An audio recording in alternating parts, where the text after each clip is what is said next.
You know that feeling when something seems off but you can't quite put your finger on it? That's exactly how I felt when he first moved in across the hall. There was this intensity in his eyes when he smiled. It lingered just a few seconds too long to be comfortable. But what really sent chills down my spine, he knew my name. "Hey Sarah," he said as if we were old friends. I hadn't introduced myself. I hadn't even seen him before that moment. I tried to brush it off, telling myself I was being paranoid. Maybe the landlord mentioned me, right? Maybe we'd met somewhere and I'd forgotten. We all try to rationalize these things, don't we?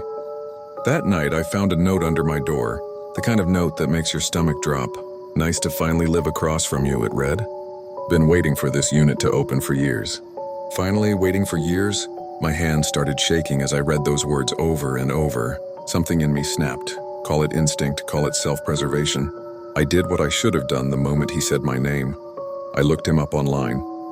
And what I found, God, what I found. Multiple convictions for stalking. The details of what he'd done to his previous victim. I couldn't even finish reading. My fingers trembled as I dialed 911. Those minutes waiting for the police felt like hours.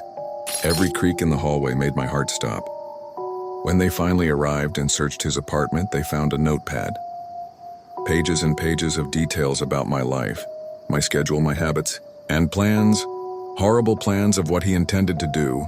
You know what's scariest about all this?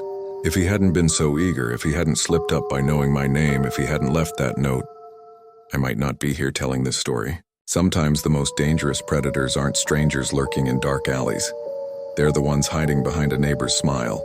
Trust your gut, folks. When something feels wrong, it probably is. That uneasy feeling might just save your life one day.